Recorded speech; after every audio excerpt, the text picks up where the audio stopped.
क्या कर रहे थे हम लोग? फिजिक्स कर रहे थे। और फिजिक्स में हम लोग का उसमें जो था ह्यूमन आइज कर रहे थे। और कल हम लोगों ने डिफेक्ट ऑफ ह्यूमन आइज किए, उसका डिफेक्ट भी बताया, फिगर भी बताया और उसका करेक्टिव लेंस कौन सा यूज़ होता है वो भी बताया। आगे जो दे रखा है हमारा, आगे दे रखा हमारा, आज 10 तारीख हो गया। बताओ 10 तारीख आ गया, 10 मई में आ गए और टोटल गिनेंगे तो सिर्फ 10 ही दिन बचा हुआ टेस्ट है, पहले वाला दिन। ठीक है, क्योंकि 21 को टेस्ट है और आखिरी दिन में हम लोग चल रहे हैं। कितना तेजी से करते करते यहाँ तक पहुँचे हैं, मगर फिर भी ऐसा लगता है कि अभी बहुत कुछ बाकी है। उसमें से कुछ लोग तो मेहनत बहुत अच्छा कर रहे हैं, कुछ लोग का नाम के कर रहे हैं, कुछ लोग कर भी नहीं रहे, टाइम पास कर रहे हैं। क्या करें? ठीक है, नहीं एग्जाम्पल तो दूंगा। ठीक है, कितनी बात समझ में आई? अब ये जो वक्त बीता, वक्त बीत गया, जो बीत गया ये बताएगा कल जो हम लोग का टेस्ट होगा उसका रिजल्ट आएगा। बात ये नहीं कि रिजल्ट में नाम आया नहीं आया, बात ये है कि एक मौका जो हमें दिया गया था किसी चीज़ को पाने के लिए, हमने कितने ईमानदारी से उसके लिए मेहनत की है। और जाहिर है जैसा बोओगे वैसा ही काटोगे। जो बोओगे वही काटोगे। कितनी बात सुन में? अगर आप अच्छे से मेहनत करेंगे या कर रहे होंगे तो आपको अच्छा उसका रिजल्ट मिलेगा, और नहीं तो फिर वैसा होगा जो रखा है। कि हमने कल बताया कि डिफेक्ट ऑफ आईज, आई जो है आंखें जो है बहुत अनमोल है। दुनिया के चीज़ों को देखने समझने के लिए आँख का होना बहुत ज़रूरी है। ठीक है, अगर आंखें हैं तो ये दुनिया देख रहे हैं, हम लोग समझ रहे हैं, और आंखें ना हो तो ये दुनिया कैसी है इसका तो पता नहीं चलेगा। सुन के समझेंगे, ठीक है, लेकिन अपनी आंखों से नहीं देख पाएंगे। तो आंखें जो ना बहुत इम्पॉर्टेंट है। उनसे पूछो जिनके पास वो चीज़ नहीं है, किसी चीज़ की अहमियत का अंदाज़ा उससे पूछो जिसके पास वो नहीं है। अब जैसे आंखें जिनकी हैं उनको तो आंखों के क्या पता, कदर ही नहीं है, मगर जिनकी आंखें नहीं है उससे पूछो कि आंखों की अहमियत क्या है। कितनी बात समझ में आई? आगे चलते हैं। ऐसे बताते हैं कि 35 मिलियंस दुनिया में, वर्ल्ड में 35 मिलियंस ऐसी आबादी है जो ब्लाइंड है। 35 मिलियंस। ठीक है, ये इसमें एनसीईआरटी में दे रखा है तो मैं इस पॉइंट्स को मेंशन कर रहा हूँ। 35 million people of world are blind. ठीक है ना, इतना मिलियन पीपल जो ना ब्लाइंड है। लेकिन इसमें से 4.5 मिलियन जो लोग हैं वो कॉर्नियल ब्लाइंड है। Millions are corneal blind. कितनी बात सुन में? आगे चले हम लोग। कॉर्नियल ब्लाइंड मतलब कॉर्निया जो होता है ना, ये ऊपर का प्रॉब्लम है और उसकी वजह से लाइट इसमें जा नहीं पाता और हमें दिखाई नहीं देता। ठीक है, तो ये कॉर्नियल ब्लाइंड है। कॉर्नियल ब्लाइंड जो है ना, किसी का दूसरे का अगर आंख ले ली जाए तो वो ठीक हो सकता है, क्योंकि सिर्फ ये ऊपर का जो सेक्शन है इससे लाइट नहीं जा पाता अंदर। अगर कोई दूसरे का आंख सही है उसको अगर लगा दिया है तो पीछे का सेक्शन जैसे रेटिना है, ऑप्टिकल फाइबर्स है, ऑप्टिकल नर्व है, इलेक्ट्रिकल सिग्नल बनता है, ब्रेन में जाता है, वो सब ओके है, सिर्फ सामने से लाइट इंटर नहीं करता। तो 4.5 मिलियन आबादी जो है वो कॉर्नियल ब्लाइंड है। कॉर्नियल ब्लाइंड मतलब ये ठीक हो सकता है। जैसे बहुत बहुत लोग एक्सीडेंटल डेथ हो जाते हैं, बहुत सारे लोग, लड़कों को एक्सीडेंटल डेथ हो जाता है, तो उनकी आंखें निकाल के उसमें लगा दे तो उनको रोशनी आ जाएगी।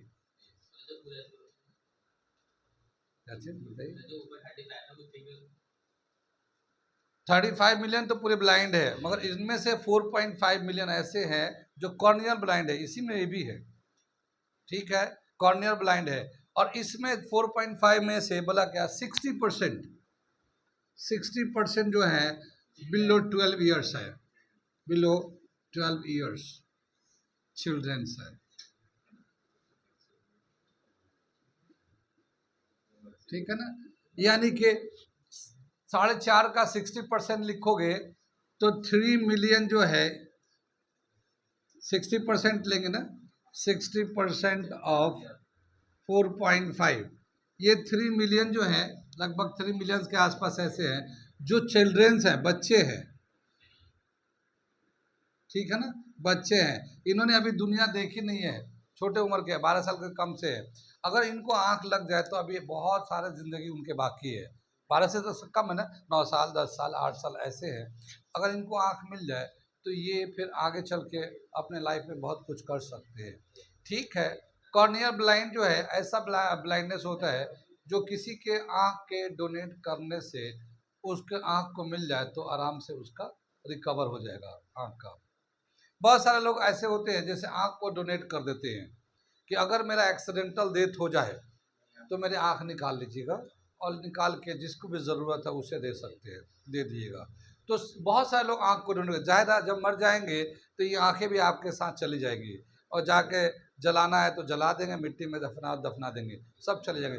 लेकिन अगर हम लोग आंख को डोनेट कर दें, ये कह के लिख के जाए कि भाई अगर मैं एक्सीडेंटल डेथ हो जाए, लोग पर्सनालिटी ऐसे है जो बड़े पर्सनालिटी है उन्होंने अपनी आंखों को डोनेट कर रखा है, जैसे ऐश्वर्या राय और डोनेट कर रखा क्या कि अगर मेरा एक्सीडेंटल डेथ हो जाए तो आंख को निकाल कर जिसको ज़रूरत है वो लगा सकते हैं। तो ये एक बहुत ही अच्छा कंट्रीब्यूशन है किसी को भी मदद करने के लिए। मरने से पहले ये कह दे कि भाई हमारे आंख को डोनेट कर दीजिए। अगर एक्सीडेंटल, क्योंकि ज़ाहिर है एक्सीडेंट से डेथ करेंगे तभी आंख आपका काम में आएगा। अगर आप नेचुरल मरते हैं 60-70 साल की उम्र में तो आपका आंख ऑलरेडी कमज़ोर हो चुका है, वो किसी के काम का नहीं है। लेकिन अगर आप ऐसे डेथ में मरते हैं, 18 साल, 20 साल, 25 साल का लड़का एक्सीडेंट करके मर जाता है, गाड़ियाँ गिर जाती है, 20 लोग मर गए, सबकी आंखें काम में आ सकती है। जो लोग इतने ब्लाइंड हैं उनको लगा दिया जाए तो कितनों को रोशनी मिल सकती है, फिर आगे ज़िंदगी में बहुत कुछ कर सकते हैं। तो क्या बता रहे कि ये कॉर्नियल डिजीज़ है और उसमें से भी लगभग 3 लाख ऐसे हैं जो बच्चे हैं, उनको आँख की ज़रूरत है। तो ज़्यादातर लोग जो है, जो लोग पढ़े लिखे हैं वो ऐसा बोल के जाते हैं कि भाई अगर एक्सीडेंटल डेथ हो जाता है तो आप हमारे आँख को डोनेट कर सकते हैं। कौन कौन से आदमी की आँख को डोनेट नहीं किया जा सकता है? बहुत सारी बीमारियाँ होती है, लोगों को बीमारी हो जाती है ना, तो पूरे बॉडी को इफ़ेक्ट करता है, आँख को भी इफ़ेक्ट करता है। तो ऐसे लोग जिनके ये बीमारी होगी तो उनके आँखें डोनेट नहीं कर सकते। कौन कौन सी बीमारी है जिसका आँख डोनेट नहीं कर सकते? ठीक है। People of disease can not donate their eyes. ठीक है। ये बीमारी वाले लोग जो है अपने आँख को डोनेट नहीं कर सकते। कौन कौन से? एक दे रखा हेपेटाइटिस, हेपेटाइटिस बी और सी। अगर इनको हेपेटाइटिस की बीमारी है तो बी सी का है तो ये इनका आँख डोनेट नहीं कर सकते, ये उनके किसी के फायदेमंद नहीं है। एड्स अगर किसी को है उसके भी आँख किसी के काम का नहीं है। रेबीज अगर हो रहा है किसी को, रेबीज है, रेबीज तो जानते हैं कुत्ते काटने की वजह से होता है। टेटनस है, इनको है तो इनके काम का नहीं है। ठीक है।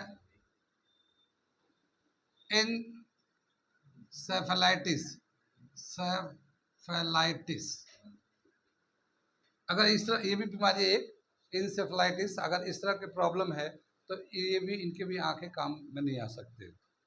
ठीक है। और एक दो और बीमारी दे रखा है लेकिन ये कॉमन डिजीज दे रखा है कि ये अगर किसी पर्सन में इस तरह की बीमारी है तो इनकी आंखें किसी के काम नहीं आ सकते। ठीक है। बाकी किसी भी तरह के लोगों का बीमारी है, जैसे बहुत लोगों को डायबिटिक होता है, हाई लेवल के डायबिटिक होते हैं और दूसरे तरह की बीमारी है, वो सब का चलेगा, उन सब के आंखें काम में आ जाएंगी। ठीक है। तो कुछ ये दे रखा है इस तरह के बीमार प्रॉब्लम। देखो जो लोग आप ब्लाइंड हैं उनको तो कुछ दिखता नहीं है, नहीं दिखता तो जाहिर है वो क्या देखेंगे, बस इमेजिन कर सकते हैं। इमेजिन कैसे करेंगे? देखो जितने भी बड़ी थॉट है वो सब इमेजिन से निकल के आया है। कभी आपने खुली आंख से कोई बड़े थॉट नहीं आ सकता है, जब भी कभी आपको बड़ा थॉट लाना है तो आपको इमेजिन करना पड़ेगा, और जब इमेजिन करते तब आंख बंद होता है। हम आप सब लोग करते हैं, ठीक है। जैसे कोई काम सोच रहे हैं तो फिर सोच रहे तो क्या है, ये देखो आंख बंद है और हम सोच रहे हैं अरे यार।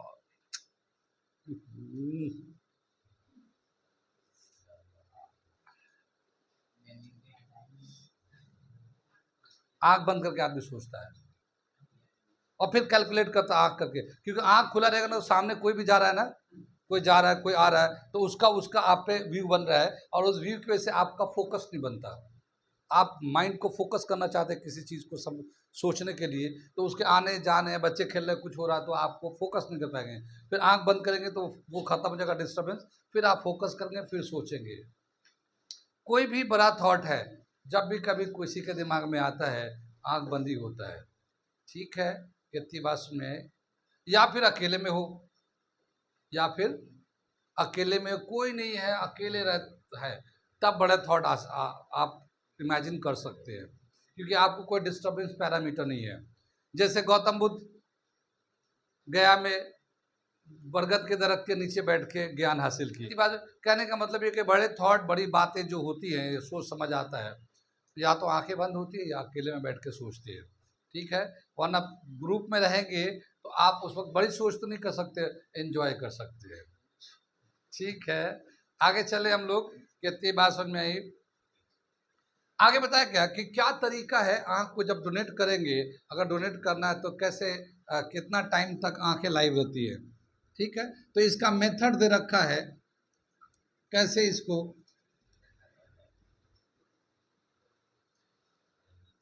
क्या दे रखा है,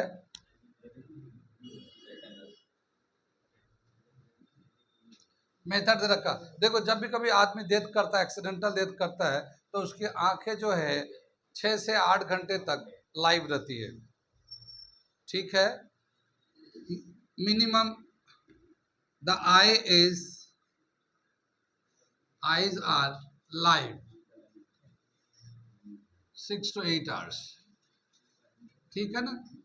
कितनी बात सुन में, यानी कोई आदमी डेथ कर गया लेकिन उसकी आंख के नसें वसे सारी चीजें काम कर रही होंगी, वो 6 से 8 घंटे तक, मैक्सिमम 8-10 घंटे। अगर किसी ने डोनेट कर रखा तो जो भी नियरेस्ट हॉस्पिटल है, उस हॉस्पिटल के जो डॉक्टर है, जो आंख के डॉक्टर है, वो आएंगे और उसकी आंखें निकलेंगे। कितनी देर लगता है आंख निकाल में, मुश्किल से 10 मिनट लगते हैं, मुश्किल से 10 मिनट लगता है उसको, ठीक है। तो क्या था ड्यूरेशन, कितना, 10 to 15 minutes, it takes 10 to 15 minutes to transfer, to take out that, to take out ice, ice को निकाल में 10 से 15 मिनट लगते हैं। निकाल के वो ले जाकर फिर प्रिजर्व में जाकर रख देते हैं, प्रिजर्वर होता है वहाँ जाके प्रिजर्व कर देते हैं, वो आँख बिल्कुल ओके रहेगा लॉन्ग टाइम तक। जिसको डोनेट करना, वो जो लोग बहुत लोग होते हैं उनको दिया जाता है, लेकिन ये इस तरह से 10 से 15 मिनट लगते हैं, ठीक है। तो ये हमारे टाइम को ध्यान रखना पड़ता है कि बहुत देर ना हो जाए, बहुत देर होने के बाद भी आँख भी डेथ हो जाता है। तो 6-8 घंटे के अंदर में, जैसे आमतौर पे एक्सीडेंट होता है तो पेशेंट कहाँ लेके लोग भागते हैं, हॉस्पिटल भागते हैं, ठीक है ना। एक्सीडेंट हो गया, हॉस्पिटल चलो, हॉस्पिटल में जाते हैं, जितनी देर तक आदमी ट्रीटमेंट करता है, डॉक्टर ट्राई करता है उसको सेव करने के लिए, लेकिन अगर किसी तरह से नहीं सेव कर पाया तो डेथ हो जाता है, तो फ़ौरन वो अपना बाकी पोस्टमार्टम वगैरह होता है, पता भी है कि नहीं, पोस्टमार्टम हो जाता है। पोस्टमार्टम में क्या होता है, उसके लीवर, किडनी, स्प्लीन सब निकाल लेते हैं, सब अंदर का पूरा खोखला कर देते हैं, आए उसको प्रिजर्व करके रखते हैं, फिर दूसरों को प्लांट करते हैं। बहुत लोगों का लीवर खराब हो जाता है, बहुत लोगों का किडनी खराब हो जाता है, तो फिर उनको ट्रांसप्लांट होता है उनका। तो इस तरह से मेडिकली उनको, मेडिकल एक पूरा प्रोसीजर है ये, उस पर तो वो आप उसका जो है पोस्टमार्टम होता है तो पूरे पार्ट निकालते हैं, कोई भी उसके रिलेटिव मना नहीं कर सकता, क्यों, क्योंकि वो दूसरे काम में आ सकता है। अब ये आदमी तो ऐसे जाएगा तो ख़त्म ही हो गया, इसका पूरा जिस्म पानी में जला देंगे या फिर मिट्टी में दबा देंगे। लेकिन अगर ये निकाल के प्रिजर्व करके किसी को काम आ जाता तो इससे बुरी बात क्या है। तो पोस्टमार्टम जो है ना कॉमन है, अगर एक्सीडेंटल डेथ होता है तो आँख वाँख सब निकाल लेते हैं, सब निकाल लेते हैं। आप किसी भी एक्सीडेंटल डेथ के बॉडी जब लाते हैं ना हॉस्पिटल से, तो देखना वो पूरा ये स्टिचेस रहता है पूरे। ये हमारा दे रखा है ब्लाइंडनेस, कुछ इंफॉर्मेशन दे रखा है आंख से रिलेटेड, ठीक है। आगे दे रखा है refraction of light, refraction of light.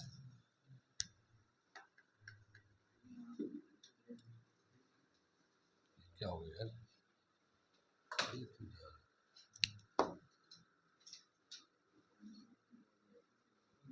Refraction of light,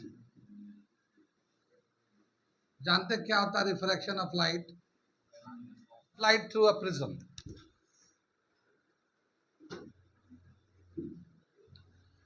देखो रिफ्रैक्शन ऑफ लाइट का क्या मतलब होता है, पढ़ा तो है हम लोग refraction of light. When light goes from rare to denser medium, it bends from its original path. This bending of light is known as refraction of light. तो जब भी कभी एक मीडियम से दूसरे मीडियम में लाइट जाता है तो अपने ओरिजिनल पाथ से बेंड करता है, उसी को रिफ्रैक्शन कहते हैं। तो यहाँ रिफ्रैक्शन ऑफ लाइट है, लेकिन किससे? प्रिज्म से जब पास किए तो जो बेंडिंग होती है उसको हम लोग देखने जा रहे हैं। कितनी बात में प्रिज्म तो जानते हैं हम लोग, एक ग्लास का मटेरियल होता है इस तरह से, ये प्रिज्म होता है, ठीक है। ये ग्लास 3 डायमेंशनल बॉडी होता है। एक व्हाइट लाइट को इंसिडेंट है, ये कौन सा लाइट है? White light. व्हाइट लाइट जो है बताते ये 7 कलर का कॉम्पोजिशन होता है, ठीक है। ये एयर है, रेयर मीडियम है, ये प्रिज्म है। प्रिज्म जो है ना ग्लास का बना होता है। मैं थोड़ा सा इसको ऐसे सेट कर दे रहा हूँ समझने के लिए, ये शेप दिया, ठीक है। यहाँ पे एक नॉर्मल ड्रॉ करते हैं, ऐसे नॉर्मल ड्रॉ किया। ये नॉर्मल और इंसिडेंट रेट में जो एंगल होगा, एंगल ऑफ इंसिडेंट कहलाता है। कितनी बात सुनाई? जब लाइट रेयर से डेंसर में जाएगा तो टूवर्ड द नॉर्मल बेंड करता है। वैसे सीधा गा तो सीधा ऐसे जाता है, सीधा तो ऐसे जाता है, लेकिन ये द नॉर्मल यानी इधर की तरफ बेंड कर जाएगा। ये इधर की तरफ बेंड हो गया, यहाँ ना जाके ये इधर से जा रहा है। अब ये यहाँ से डेंसर मीडियम में चल रहा है, अब डेंसर से ये निकलेगा रेयर मीडियम में। रेयर मीडियम का तो यहाँ से हम लोग एक नॉर्मल ड्रॉ कर लेते हैं, ठीक है। नॉर्मल ड्रॉ कर, लाइट जो है ना ये वाला चल रहा है, ये नॉर्मल है। कितनी नहीं क्या बताया कि जब भी डेंसर से रेयर में जाए अब ये नॉर्मल हो जाता है। तो ये जो है अगर सीधा जाता तो जाता है, लेकिन वे फ्रॉम द नॉर्मल इधर हो जाएगा, नॉर्मल था उससे दूर हो जाएगा ये। कितनी बार तो जो इधर से किया था वो इधर से होता हुआ यहाँ निकल गया ना ये। जब इसको रिफ्लेक्टेड लाइट है उसको पीछे की तरफ बढ़ाते हैं तो ये इंसिडेंट सीधा और ये रिफ्लेक्टेड लाइट था सीधा, तो इतना जो हो जाती ये इतना बेंडिंग कहलाता है। ये डेल्टा से दिखाते हैं लाइट के बेंड किया, ये डेविएशन कहलाता है, इसको बोलते हैं डेविएशन। डेविएशन बड़े क्लास में पढ़ाएंगे। डेव करना, ओरिजिनल बेंड करना, जैसे ऐसे जा था अब वो हो गया नीचे जाके, तो कितना बेंड कर गया वो डेविएशन होता है। कितनी बात में ये हमारा प्रिज्म है, इसकी जो एंगल होता है इसको ए से दिखाते हैं, कहते हैं एंगल ऑफ प्रिज्म। ए को बताते हैं एंगल ऑफ प्रिज्म। यहाँ पे एक रिलेशन है, वो आपके कोर्स में नहीं है, लेकिन क्या बताया कि जब भी कभी लाइट इधर से प्रिज्म पास कराएंगे तो लाइट जो है ना बेंड करते हैं दो जगह पे, इस वाले सरफेस पे बेंड करेगा, एक इस सरफेस पे बेंड करेगा, दो सरफेस बेंड करता है। और जो लाइट ये ऊपर जा रहा था वो लाइट नीचे चला गया, देखा ना इधर दिखा रहा है। कितनी बात सुनिए, ये जो बेंडिंग है डिपेंड करता है फ्रीक्वेंसी पे। ये जो बेंडिंग है डिपेंड करता है फ्रीक्वेंसी पे। Bending is directly proportional to frequency. Frequency क्या मतलब हुआ?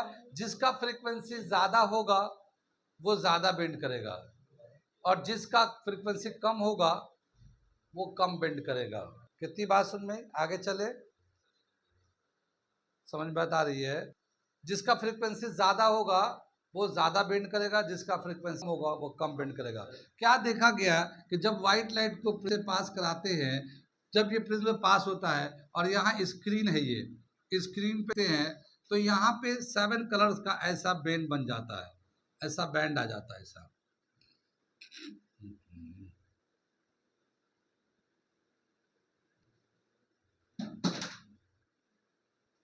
ये 7 कलर इस तरह से एक पैटर्न आ जाता है, और इसको याद कर सकते हैं विवग्योर से याद करते हैं, ठीक है ना। सबसे ज्यादा बेंडिंग होता है वायलेट का, सबसे कम बेंडिंग होता है रेड का। सबसे ज्यादा फ्रीक्वेंसी होता है वायलेट का, सबसे कम फ्रीक्वेंसी होता है रेड। फ्रीक्वेंसी एंड वेवलेंथ दोनों एक दूसरे का इन्वर्सली रिलेट करते हैं। Nu into lambda is equal to velocity होता है ना। तो जिसका फ्रीक्वेंसी ज्यादा होगा उसका वेवलेंथ कम होगा, इन्वर्सली प्रोपोर्शनल है। और जिसका फ्रीक्वेंसी कम होगा उसका वेवलेंथ ज्यादा होगा। यानी फ्रीक्वेंसी सबसे ज्यादा वायलेट का है तो वेवलेंथ सबसे कम वायलेट का, और रेड का फ्रीक्वेंसी सबसे कम है तो वेवलेंथ सबसे ज्यादा है। दोनों में से एक समझ सकते हैं। तो विवगियोर को हम लोग ऐसे देख लेते हैं, ऐसे जब जाएंगे तो वेवलेंथ बढ़ता जाता है, वेवलेंथ बढ़ता जाता है। वायलेट टू रेड की तरफ जाएंगे तो वेवलेंथ बढ़ता जाता है, और रेड से जब वायलेट की तरफ जाएंगे तो फ्रीक्वेंसी बढ़ता जाता है। ठीक है ना। सबसे ज्यादा फ्रीक्वेंसी वायलेट का, सबसे कम वेवलेंथ होगा वायलेट का। सबसे कम फ्रीक्वेंसी का, सबसे ज्यादा होगा वेव रेड का। कितनी बात सुने। ये इस तरह से जो लाइट जब प्रिज्म से पास करते हैं तो स्प्लिट कर जाता है। इसको हम बोलते हैं dispersion of light. When light passes prism, it is splitted into 7 colors. This phenomena of light is known as dispersion of light. Dispersion of light. समझ में आया। जब भी कभी लाइट को प्रिज्म से पास करते हैं ये 7 में टूट जाते हैं, इसी को हम लोग कहते हैं डिस्पर्शन ऑफ लाइट। यहाँ पे जो कॉमन क्वेश्चन है, जब भी कभी लाइट पास हो सबसे ज्यादा बेंडिंग किसकी होगी, बेंडिंग होगी तो वायलेट की होगी। सबसे कम बेंडिंग किसके होगा, रेड का। ये डिपेंड करता है फ्रीक्वेंसी पे। बात अब यहाँ पे एक सब है कि रेड सिग्नल जो किसी ट्रेन को रोकना हो तो उसका जो रोकने वाला जो सिग्नल होता है वो रेड कलर का होता है। रेड कलर का क्यों होता है, हाँ, लाइट थ्रू अ प्रिज्म।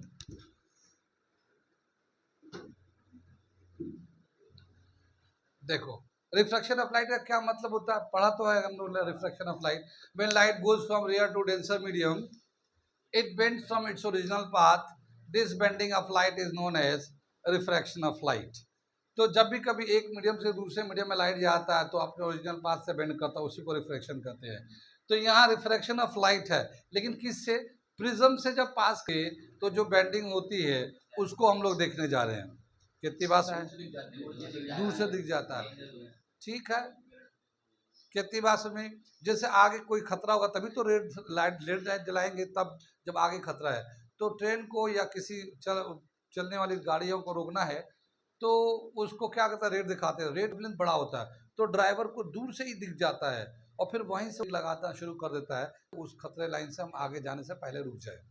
अगर बाद में पता चलेगा तो उसकी स्पीड होगी कि वो रोकते रोकते वो खतरे पे क्रॉस कर जाएगा। कितनी बात सुन नहीं।